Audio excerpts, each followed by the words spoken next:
Hello! In this video, I am going to go over how to set the pricing rules for an item or a specific set of items for your Amazon or eBay account. To get started, let's click on Repricing at the top and then select and click on Item Reprice Rules. I want to make sure that I am on the right Amazon or eBay account for which I want to reprice. If I'm not, I can simply switch accounts by going to the top right here. I click the Add Another button. Now I can enter a set of ASINs or SKUs that I'd like to reprice. I go to my inventory page and choose an ASIN. I put my ASIN here. You can separate multiple ASINs or SKUs by commas. I'm going to pick this SKU, and let's pick another one. Now I have two ASINs and one SKU. I can give my rule a name. Names are optional, but it can help if I want to find or identify that rule in the future. Repricing Enabled indicates whether or not I want to reprice this item, so if I do not want to reprice the item, I click No. In the next section, let's specify the rules for repricing. The first rule: let's say I want to drop the price of my item by 2% if I do not sell at least one unit in 2 days. This is very flexible.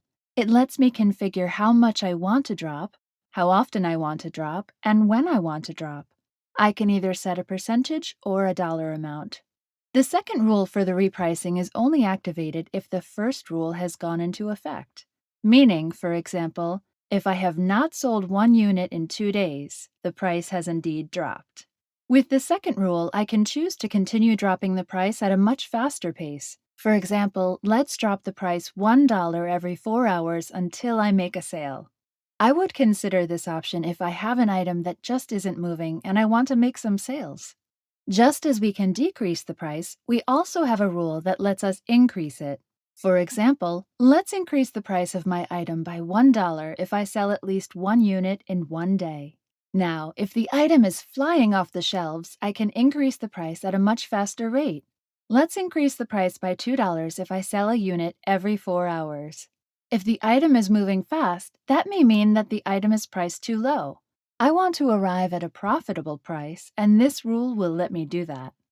Finally, at the bottom, I can set the minimum and maximum prices for this item so that my repricing rule doesn't continue to drop a price below a minimum set price or above a maximum price. Here I will set the minimum price at $10 and the maximum at $50 for the selected items. These are safeguards which prevent repricing from pricing either too low or too high. After I've set these rules, I click Save Changes. And you can see I've created rules for all of those ASINs and SKUs that I entered. These numbers tell me how many products match that specific ASIN or SKU. In this case, I have 3 products that match this specific ASIN, so this rule will apply to all of those 3 products. If I want more control over which specific product is repriced, I go to my SKUs or ASIN. In this case, the SKU matches a specific product, so only that one product will be repriced. The nice part about this is that in the future, if I want to reprice additional items and I want to use an existing rule, I don't have to start from scratch by clicking Add Another. I can simply go to the existing rule. For example, let's say I want to add additional items to the 2% rule. I click the Edit button and simply add those items, using their ASINs or SKUs, separating them by comma. Let's go to my inventory and pick another ASIN. Let's pick another SKU, and while we're here, I also want to add an invalid SKU. I'm about to go and click Save Changes, which will create a set of rules for the ASINs and SKUs that I just added, but it won't affect the ASIN that's already there unless I make changes to the rule. In that case, the updates will apply to all of the items here. So I click Save Changes, and as you can see, additional rules have been added. You can also see here, for the invalid ASIN, it tells you no products match. So this is an indication that I may have mistyped an ASIN or a SKU. I can sort by these columns: name, ASINs, SKUs, minimum and maximum price. Now, for repricing to take effect, I want to make sure it's turned on. To check this, I click on Default Rules and make sure Reprice Status is on. We've covered default rules in another video, so please watch that video to learn how default rules work. Now, if I don't want reprice rules to take effect, I remove the values here, just zero them out, so the default rules don't take effect. Another option I have is to bulk upload and bulk download rules.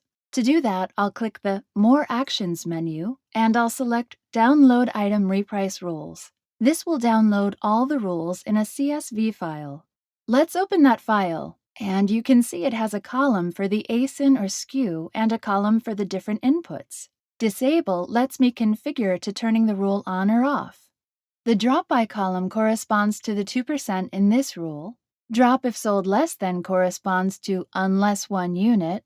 Drop in days corresponds to sold in 2 days. So these columns correspond to these 3 inputs in the rule. You get the idea.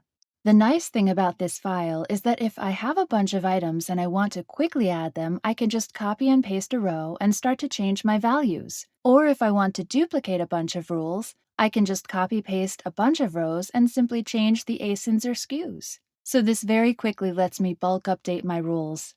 To bulk update, I will need to save this file and re-upload it. I do not have to remove the existing rules from the file. They'll simply be kept as if I haven't made any changes to them, so they will not be duplicated. They'll be untouched. Now I go to More Actions menu and select Upload Item Reprice Rules. Then choose File and upload the file. And the new rules, if I had added any, would be here. One thing we are going to be adding is the ability to search for a SKU or ASIN. There will be a search box here where you can input a SKU or ASIN. I hope you've enjoyed this tutorial and that it is helpful to you. If you have any questions, email us at support@sellerchamp.com.